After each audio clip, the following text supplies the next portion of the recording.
Hello, everyone, and welcome back to the Cop Council. How are we all? Hopefully, all of you are having a good Thursday, wherever you are around the world. Hopefully, everyone's having a good Thursday, as I've forgotten to change the background from the other night. But how are we? Hopefully, everyone is doing well and all okay. Of course, welcome back to another Liverpool news episode for you guys this evening. While I do change the background of the video so I can get it like that. There we go. And yeah, that's probably better for you and me as well. But how are we, chat? Hopefully everyone's doing well in the comment section down below. Hopefully everyone's had a good day. Of course, we're going to be discussing tonight's episode. Obviously, you guys would have seen on social media as well. We're going to talk about VAR.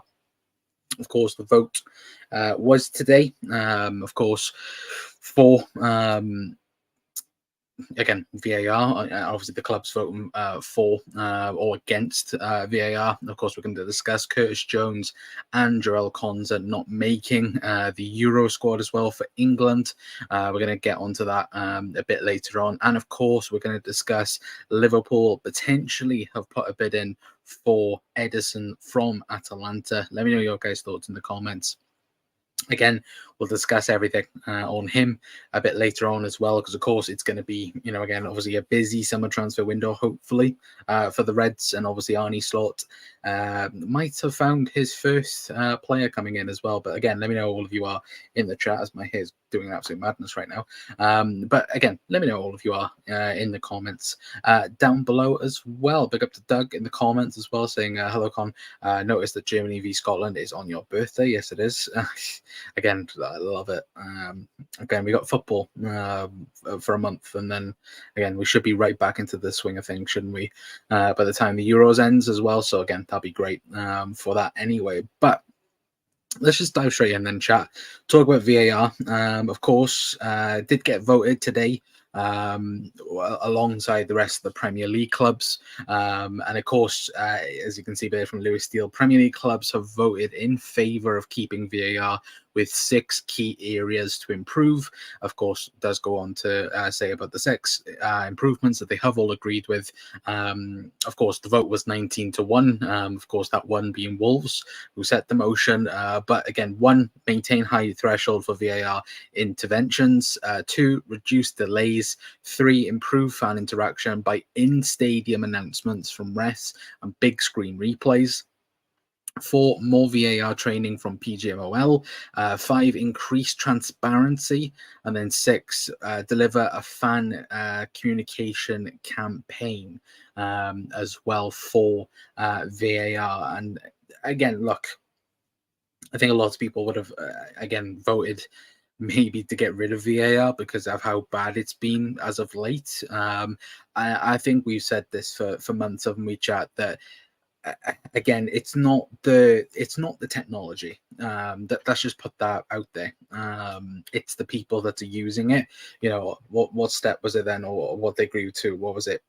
For they say more VAR training from the PGMOL, and that's a big step because again, for a lot of people, and I think a lot of people would agree that the PGMOL needs to act better, because we've seen so many mistakes over the last season, probably 2 as well. There have been severe mistakes. It's not been you could allow this or allow that.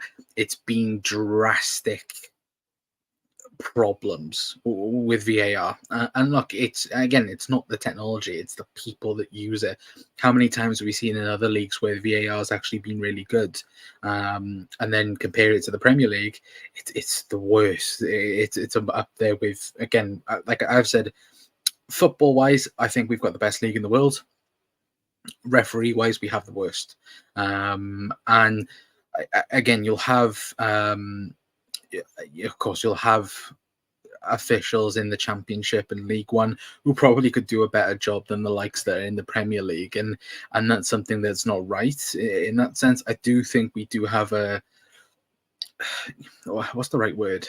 Like an aging dinosaur in terms of the referee department. Again, when you look at the people that are in charge, they're about 50 years old. For me, you should have young, experienced referees in the Premier League. And again, what is young in that aspect of things?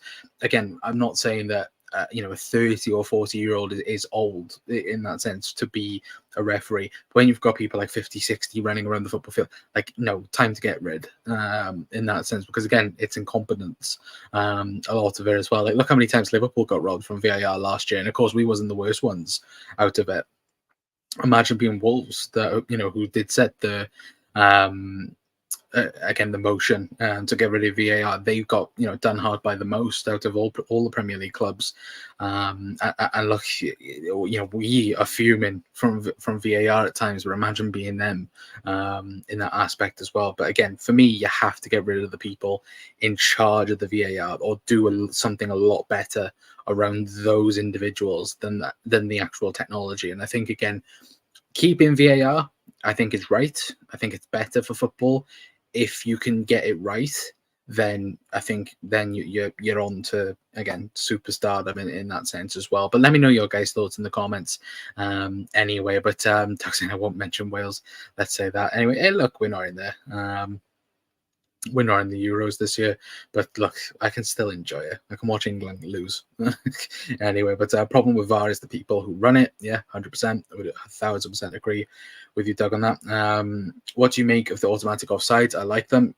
The best thing they should have done, they should have brought it in a year earlier. We wouldn't have got robbed against Spurs for that. And yeah, like, again, it's something that's so simple though. Like, it's not like if it's, what's the right word? It's not even like if it's like a hardship in that sense. It makes referees' jobs easier. It makes the VAR room, their jobs a lot better as well. Makes everyone's lives better in that sense. And the fact they've only brought it in this season, I think is laughable in that sense as well, to be fair. But look, I'm happy that it's coming in. Again, we'll know sooner rather than Darwin Núñez is offside as well. But to be fair, speaking of Darwin, again, he got a hat-trick last night, so again, really happy for him. Hopefully, again, next year can just switch it in that sense. But in European football, it seems to run smoothly. Like, refs seem to have more control of the game. Yeah, 100%. I would agree with that. And it does, and that's the thing. You want to make referees' jobs easier. Excuse me. And this is the problem now in football, where 10, 15, maybe 20 years ago, we had no idea the names of the referees. Nowadays, you know exactly which individual referee it is. And I don't know whether or not if that's because of how football's gone and we look at things a lot more nowadays, or whether or not it's because they make so many mistakes, everyone knows their name. Like, again, you got Anthony Taylor, and so many names. You straight away, as soon as a referee appears on screen, you know straight away the referee who it is. And back 10, 15, 20 years ago, you would never have known. Again, if you was to say, name me this Premier League referee from 20 years ago, I wouldn't have a clue. And that's something as well that it needs to go back to. We need to start, or again, stuff needs to happen so we don't, again, straight away look at the referees in that sense. But again, I don't know if that's a modern thing, or whether or not, again, because we look at things so much nowadays, whether or not that's a new thing anyway. But Evening John, yes, it is used great in Europe too. Yeah, 100%. Like, again, and that's the thing, like, even the fine margin offsides, again, they will get that correct, and they have done. So again, it's been brilliant in that sense as well. But Red Machine as well says hello, hope you're doing well, mate. I've got something in my eye. Brilliant. Absolutely brilliant, that chat as well anyway. But let me know your guys' thoughts on VAR. Are you against it? Are you for it? For me, I think the technology is good, but it's just, again, the people that use it, and until that improves, then again, you want to see a massive, or a massive jump in terms of the quality from the crap that we have now to maybe 2-3 years time. But again, I might be wrong in that sense anyway. But let's get on then. We'll talk a bit about, of course, England, and talk about Curtis Jones and Jarell Quansah both not getting into the Euro squad.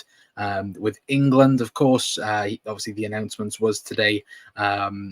Of course, England did announce their squad, or pretty much announced their squad for the Euros in the summer.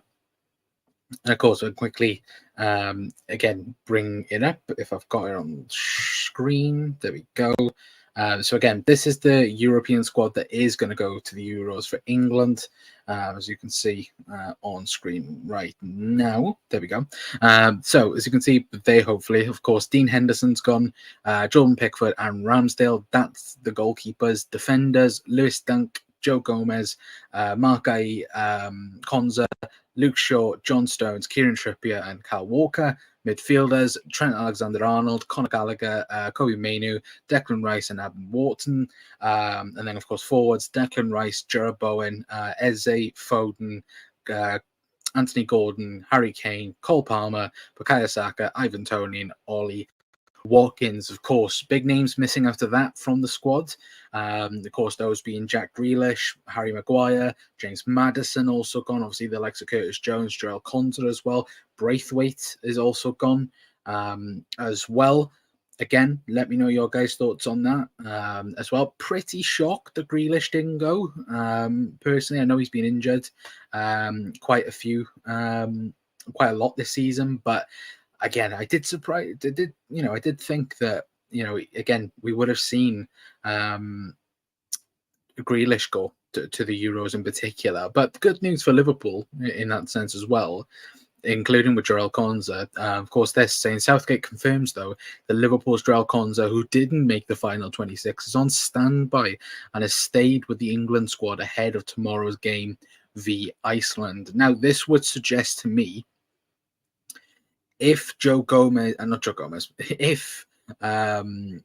if Luke Shaw isn't available or isn't ready, then I think Jarell Quansah will come in for Luke Shaw. And again, then England then will have basically two right-footed left backs in terms of Joe Gomez and Kieran Trippier. That's what I would think from that. Of course, it's huge news for Jarell Quansah, considering, again, he is now ahead of Braithwaite in the England pecking order as well. And look, I don't rate Gareth Southgate. I think, England could have won, they should have won the last tournament, to be fair. But I'll give him praise for this, because for me, I think he's been brave with his selection. And of course, leaving out Harry Maguire and Grealish, obviously both of them look to be injuries as well. But again, England do look a bit dodgy at the back. I would definitely say that as well. So it's also an interesting topic around it as well, because again, it could definitely mean that, again, look, him being on standby, it's just one of those. But again, it's a great opportunity for him, and it would, again, suggest of how highly rated he is thought upon at England as well. But for me, I think, look, he's 100% worthy of being in the 26 if there is an injury that does happen anyway. But let me know your guys' thoughts in the comments. Anyway, I want to know your guys' thoughts on the 26-man squad that has gone to the Euros, and also as well, Jarell Quansah on standby for England as well. But Red Machine saying for it, especially for offsides, but needs better ownership as well. Doug saying plus that show where Howard Webb is on with Michael Owen, that has to stop. Yeah, 100%. John saying, how do you do you think Ederson will come, or will we stuff up as usual? Why do we keep penny pinching? I'll answer that in a minute, Mark. I will, John. Sorry, I will get back to that comment anyway. But apparently, Quansah is on standby if anyone gets injured. Yes, he is. As we've just read that out. But delighted with Joe Gomez, and deserves it so much. Yeah, 100%. And look, I'm really happy for Joe as well, because you look at the injuries he's suffered as well over the last few years. Like, again, you look at 1920, especially, for Liverpool, having that impressive defensive record alongside Virgil van Dijk. And then to have the knee injury that basically ruled him out for a year and a half, maybe 2 years. Again, it was gutting, wasn't it, for him? And look, he's now maybe the starting centre back alongside John Stones in that sense as well. And of course, he has to take the opportunity. He's had a phenomenal season for Liverpool. He's massively improved from the player that was a year ago. And look now, he looks to be comfortable in those situations. Doesn't matter if, again, somebody else is playing at centre back. Maybe Joe Gomez might play left back in that sense. But I think if I was an England fan this summer, I would be confident with the back two of John Stones and Joe Gomez. Look, Gomez has been, he was one of Liverpool's best players this season. And even look, I'm a bit surprised that as well that Lewis Dunk is actually still there, considering the poor season he did have with Brighton. But look, I do think he will be last resort for England if that is the case. But I do think that the back four for England will probably be Walker, Stones, Gomez, and Trippier. I think that will be the back four for England anyway. But I agree, John, as well. I think England are weak in defence, but great in midfield and attack, as they say. Attack is the best form of defence. Yeah, 100%. And I think that's pretty much England's strategy, isn't it? To basically they'll do like a 2017 Liverpool in that sense, and just go, okay, we'll just score more goals than you. I think that's what the plan is for England. But again, if they have to win the group, I feel to have a good run, they have to win the group. I think anyway, and obviously hope that France don't win. Hopefully France do win the group as well. Anyway, but England have injury concerns over Luke Shaw, Kieran Trippier, and Lewis Dunk. Yeah, it's not great, is it, for England defence, considering anyway. But I can't forgive Grealish or Rice for choosing England, as I'm an Irish fan. Yeah, John, it's obviously it's a bitter pill to swallow. Of course, Grealish, again, getting dropped in that sense is pretty huge. Considering, again, like, I know he's injured towards the back end of the season for City, but even still, you would think if Grealish is, all that, you would consider Grealish pretty much, being the guy for England in that sense. But I think, especially this tournament as well, Gareth Southgate has been ruthless in his selection in terms of, again, the people he's picked, and again, the people he's cut from this England team, and that shows guts as a manager. Something I thought he'd never have personally, but look, as long as it benefits Liverpool players, look at Joe Gomez, look at Trent as well. For me, I think Trent is a must starter for England if they want to go and win the Euros. I'd be surprised if he wasn't in the starting lineup for England. But again, that's just my thoughts. But still, let me know your guys' thoughts in the comments anyway. And let me know your overall thoughts as well about the Euros, because we're going to be doing a Euros special. Might be tomorrow, it'll either be tomorrow or it'll be Monday.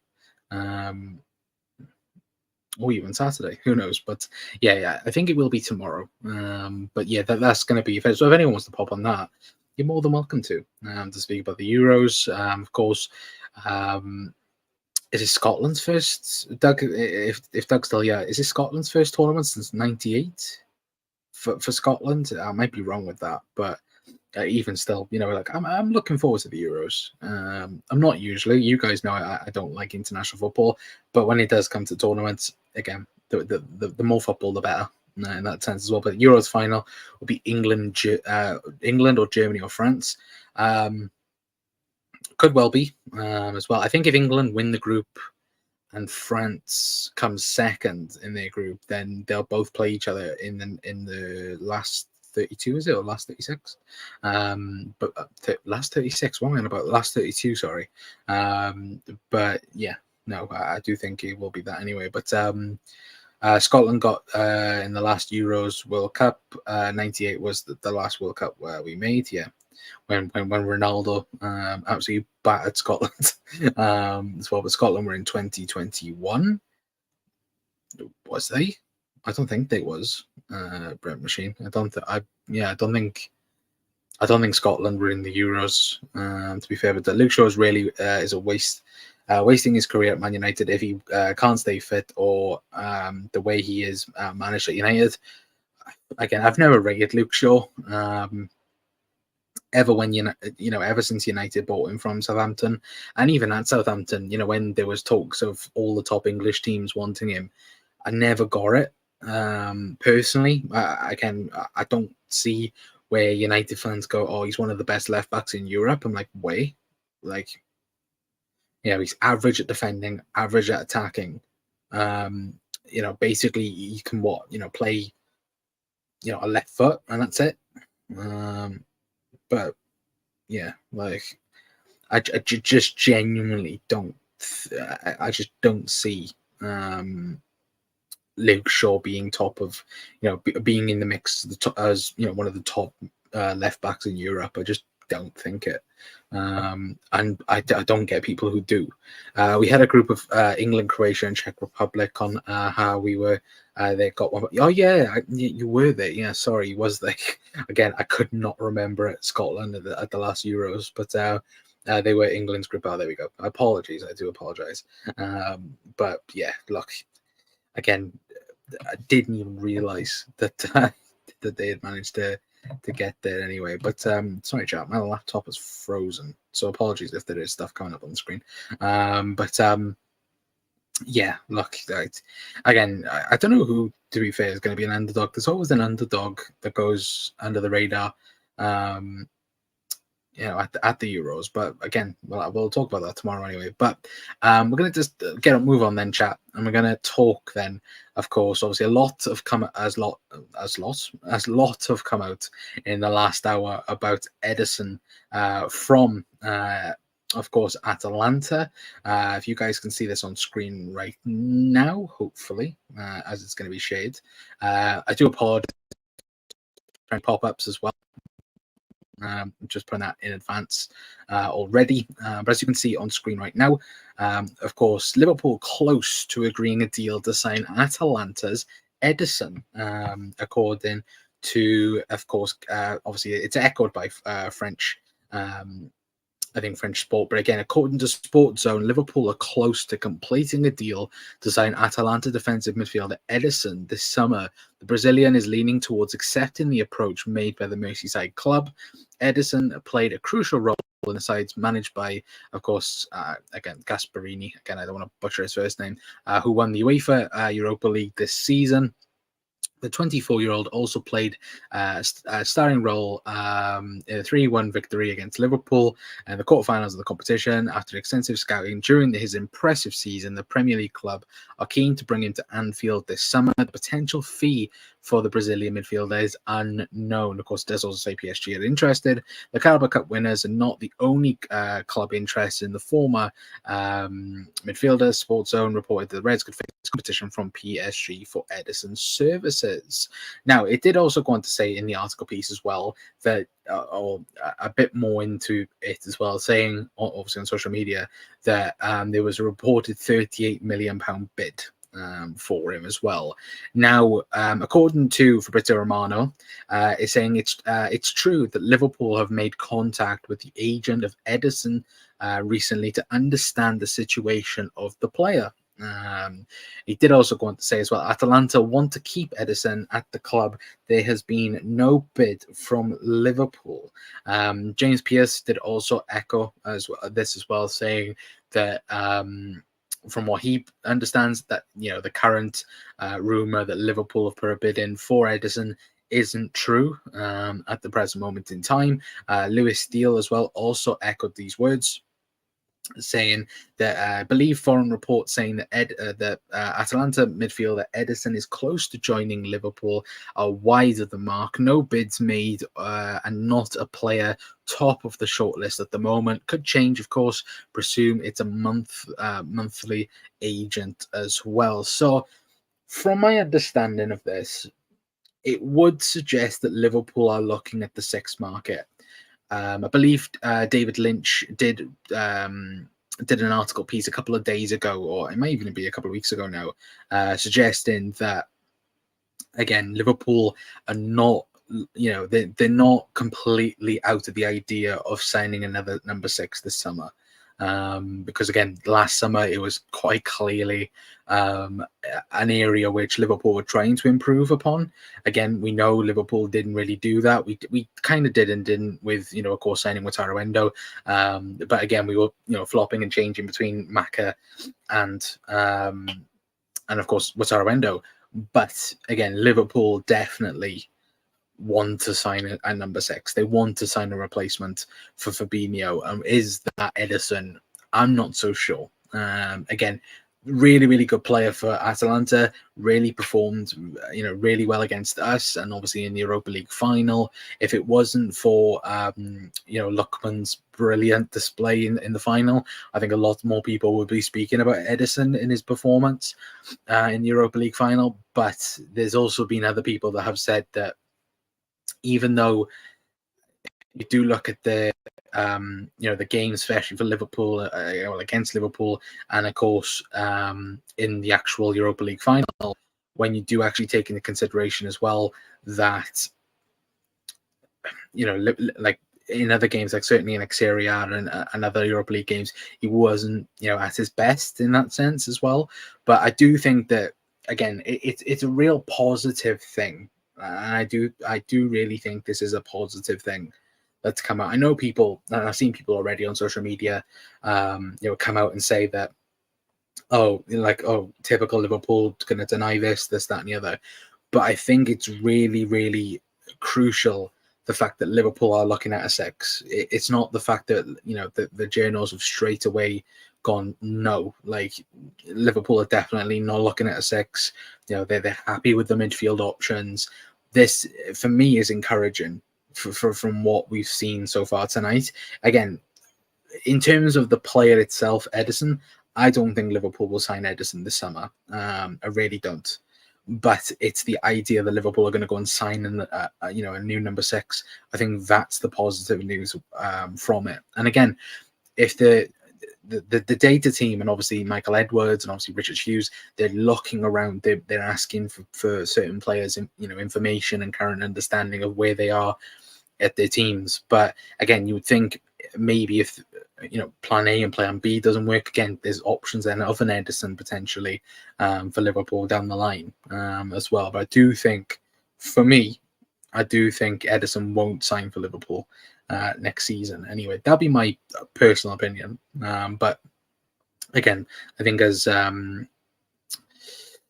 this tweet said, again, that could very well change as well from Lewis Steele, like he said. But they as well, if we can quickly get John's comment off the screen, of course, saying, but then again, of course, it could change. But again, we don't know in that sense either. But again, let me know your guys' thoughts in the comments down below as well. Of course, I want to know everyone's thoughts about Ederson. Would you like him? He's going to turn 25 next month as well. So that's something that, again, similar age that like Liverpool to sign around, again, 23, 24, 25. So would fit the bill in that sense. And of course, obviously, we could do a lot more in depth about him. But again, of course, it's obviously going to be an interesting couple of weeks for sure, of course, because again, he will be at the Copa America in a couple of weeks' time as well. I believe it starts, I think, maybe 2 weeks' time. But who is your favourite for the Euro? I think Portugal are good outsiders, but a good squad of players. For me, France. I do think France will go on to win it. I do think it is between, if England and France play each other, it's the winner of that.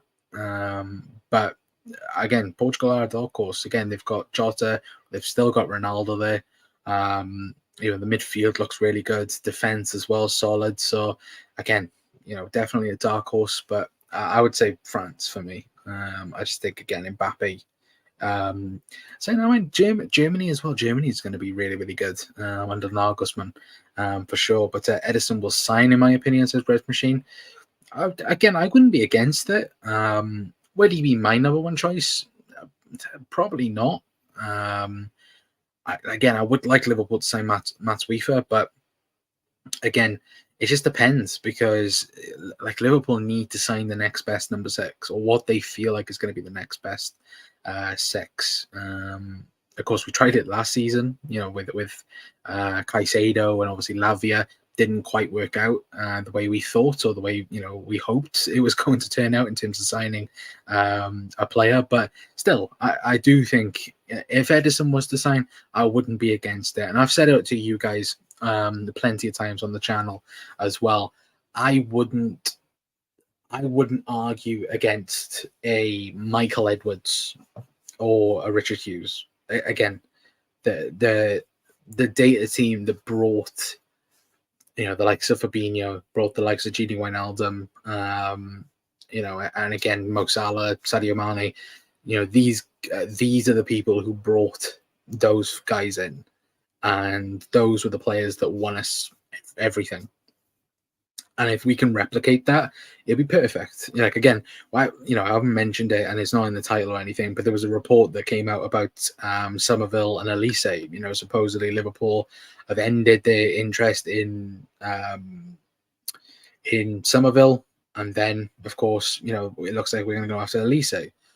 But the reporter who reported it he reports a lot on rugby league, but not on football. So it's a bit contradicting in that sense. So again, but if that is the case, that's the correct move to do. I think Liverpool should be all over Elise. If you could bring Elise in for a year, understand, being understudy for under Mo Salah for a year, and then can, next season onwards move and will be the guy for Liverpool, then again, I'd love that. But again, obviously you've got so many teams trying to get him as well. You've got a Chelsea, you've got a Man United.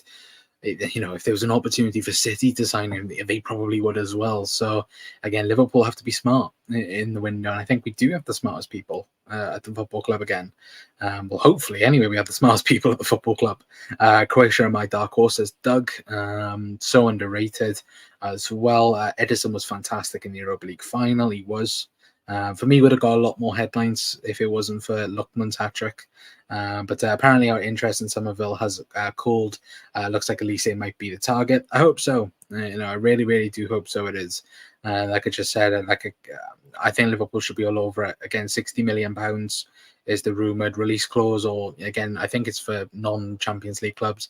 But still, I think if Liverpool put in a bit like that, I think Palace would accept. And then, Liverpool then have to go on to do it. But yeah, 100%. But take those with a pinch of salt then. Yeah, 100%. But again, some random weird report like the stuff tonight about Ederson, not everything is true, but it's certain like little reports like tonight now, even though the actual wording that's come out that Liverpool have actually bid for Ederson and like stuff's really, really close. That's something that again, it's wide of the mark, but it's also within the truth in that sense, because Liverpool have actually gone out and spoken to Ederson's agents in that sense as well, and nobody knew that this time yesterday. So again, something like that is isn't, you have to take with a pinch of salt, but also it's blended in with the truth in that sense. Like the Elise stuff, if there's an ounce of that's true, I'd love it. If Liverpool did go for him, but again, it's with other transfers as well this summer, because I know I will quickly go back to that comment as well from Revishi, but for me, I've seen people and I've seen reporters say that it's going to be a quiet summer for Liverpool. I hope that's not the case. Like, I'm not saying again a complete overhaul, because we don't need it, but we need additions. We need a centre half. We need a left back. We need a DM, and we need a winger. we need a proper understudy for Mo Salah. And people go, "Oh, Ben Doak." Ben Doak is a really good player, but there's no way the pressure should be on him. Like, was Ben Doak 17, 18? Like, there's no way the pressure should be on him like that to click his fingers in that sense as well. But this squad in particular, it has so much to go for. Like, again, we've got we've got McAllister, we've still got Salah, we've still got Nunes. Again, you've got the young talent in there. You've got Connor Bradley, you've got Ben Doak, for example. You've got Stefan Bajcetic in there as well. Like, Liverpool's squad is a really, really good squad to take over. It just needs adding to. It needs quality being brought in, and that is with, again, the players we've been linked with. You need somebody to play that double pivot alongside Alexis McAllister if that's the way we're going to be playing next season. Because, and again, what I think Liverpool have learned from as well, or will learn from, is that yes, you can have your favourites, but it also needs, again, you need to rotate. We've seen, especially under Jurgen Klopp, how we were so comfortable in having Fabinho as the 6 that we completely weighed him out. And again, the 21-22 season, when you could name the midfield, it would be Thiago, it would be Fabinho, it would be Henderson, or it would be Henderson, Fabinho, and Harvey Elliott, for example. Like, Fabinho would be the number one name in that list. And it's the same with City with Rodri. Like, Rodri will all of a sudden, tire out in that sense. But like, Liverpool massively paid the price for it because Fabinho had played non-stop for 5-6 years. But if you have, a number one DM, but then you've also got Wataru Endo and you've got Stefan Bajcetic to rotate and to, again, offer, take the football away in that sense, in terms of, again, the amount of minutes in the legs, that for me will be huge for Liverpool. Because I still think Stefan Bajcetic has a huge future for Liverpool. But again, you need to rotate. You need to keep players fresh, especially with the amount of tournaments that's coming up as well, and the new friggin' Champions League format. That's even more games on top of it as well. But Tsimikas is how it has to go. I think Keller probably and Seth Vandenberg. Yeah, I think those three go in particular. Obviously, Keller goes to. Obviously will leave. I think he's been quite honest about his situation at the moment, especially again in the media. And again, he's one of these players I wouldn't be begrudged about him going, because he's done everything at the club, but also he's been respectful as well, in that sense of, again, he's not pushing for a move, but he's also putting it out there that, look, I want first team football, and I've told the club this for years, and look, now hopefully I'll get it. Seth Vandenberg, the other way, is the complete opposite. Again, the words he's come out and said on Dutch TV, again, not great. Get rid of him. Again, but we need to show the ambition that us fans want to see us challenge in every competition. Yeah, 100%, John, but 1,000% agree with you, mate. Has there been any more rumours about Bakayuku? Not that I've seen. I saw one or two a couple of weeks ago, but apart from that, no, I've not seen anything. But he's definitely going to be on Liverpool's list. I wouldn't be surprised by that. I think I wouldn't be surprised, right, if the forward options for Liverpool are Elise, Openda. I do think Lewis Openda probably is on the list. Bakayuku. Trying to think. Somerville might have been on it, but I don't think he is now.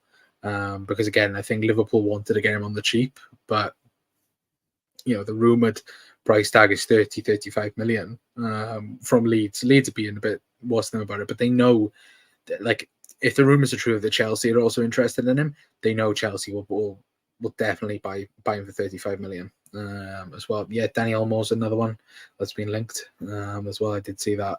But I would, do you know what, Doug? I would say though as well, keep an eye on Lewis Openda. Or Luis Openda. Liverpool do like him. And again, he can play on the left, he can play as a striker. We don't need that player because we've got plenty of them that can do that. But again, he's also somebody that, can play everywhere. I think he can also play on the right as well. So again, perfect Liverpool player in that sense. But did you see Ozan Kabak is going to miss the Euros? Did his ACL? Yeah. Gutted for him. What a centre-half. Again, do you know what? I did videos, but this was back like 3-4 years ago, wasn't it, chat, during COVID, when I was like, yeah, do you know what? Ozan Kabak will be a phenomenal signing for Liverpool, and was was up there with one of the worst. But Bakayoko or Elise would be my choice for Salah's successor. Yeah, Elise for me would be 100%. Bakayoko is a bit different. I think Bakayoko could be that, but with Elise, I think he can take the next step up. With Bakayoko, I think you have to bring in two players for it. That might be me, but I do think Elise would be perfect for Liverpool's new system. Especially us playing a 4-2-3-1 or kind of an adjusted 4-3-3. Again, I think Elise would be perfect. I just think he would. But those were the days. Doing pods and saying Kabak would be great. Yeah, Jesus Christ, what an absolute time that. Yeah, and Ben Davies was a really, really good signing for Liverpool Football Club. By the way, he didn't play any games. But the only problem with Elise is injuries. That is the big problem. Would fit right in, wouldn't he, Tony? With Liverpool, he completely fit in with us with the injuries. But I'm just going to quickly see if there is any more news on Ederson anyway, because of course stuff was popping up when I was going live, but nothing like too crazy. But is Twitter going to refresh? Probably not, because it's an absolute tit. Yeah, it's not going to refresh. Brilliant. But I see if Solanke moves, we get a nice sell on. Yes, we do. We get 25%. We also do get it with Lewis. Bloody, what's his name? Luis Alberto as well. We do. I believe we get because Dominic Solanke has a 65 million release clause in his contract. With Bournemouth. So if he does, Liverpool get 9 million off of it. So it would be nice. It would be really, really nice. But I still take a punt on Elise. Same. I really would. But yeah, John, 9 million apparently. Yep. For Dominic Solanke. Hey, look, Liverpool are at the best at doing that.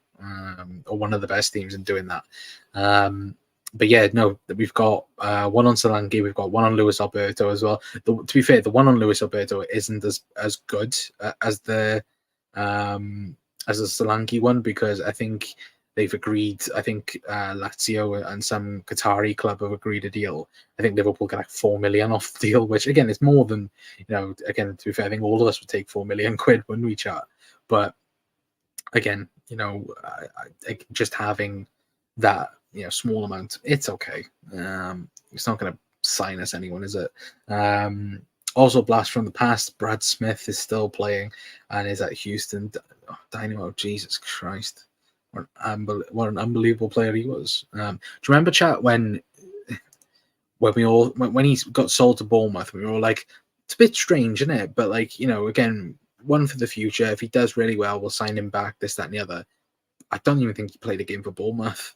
They signed him from us, and I think he played like 6 times. I could be wrong with that, but as far as I remember, again, he didn't really play for Bournemouth in that sense. But again, we'll have to again see on that anyway. But turns out, how about young Wharton from midfield? Looks a real player. Yeah, it could also happen, but again, Liverpool would end up paying like 70 million for him, which I don't know whether or not if we would do that for him in particular anyway. But I'm going to leave it there for tonight, guys. Anyway, big thank you to all of you guys for popping in. Of course, we've mentioned, VAR. We've mentioned the 2 English lads as well, missing out on the Euro squad as well. A bit of a miss as well. A bit gutted for Curtis Jones not going as well. And we've also spoken about Ederson as well from Atalanta. Not to be mistaken from the Ederson from Manchester City. But yeah, Liverpool have spoken to his agents after rumours there had been a deal close to be agreeing, but it doesn't look like it's going to be materializing into anything at the moment anyway. But it is a good sign that Liverpool are looking at a number 6 this summer anyway. And fingers crossed we do hear a lot more about, about Liverpool signing a number 6 this summer. Fingers crossed anyway, chat, about it anyway. But big up to all you guys. Well, big up to Tony, big up to John, big up to Doug as well. Of course, Doug also saying that was when we fleeced Bournemouth for Smith, Smith, Ibe and Solanke as well. But If you do a Euro show on Monday, give me a shout. It'll probably be tomorrow, to be fair, Doug, or it might be Monday. If it's Monday, I'll give you a shout. But yeah, let me know if you're free anyway. But again, guys, if anyone's free for a Euro show, let me know, because of course it starts next Friday as well, which is my birthday. So yeah, we'll be happily enjoying that anyway. But until next time, guys, that is going to be it from me. Anyway, I've been Connor from the COP Council. There will definitely be a video tomorrow as well, I should say as well. But yeah, if there is any more news, we'll bring it to you anyway. And of course, make sure you're subscribed, make sure you hit the like button, and make sure you share the video out as well, guys. If anyone's in the Bull group chats, then please do share the video as well. Very much appreciated, as always. Anyway, but until next time, that's going to be it from me. I've been Connor from the COP Council. I'll see you guys tomorrow. Ta-ra.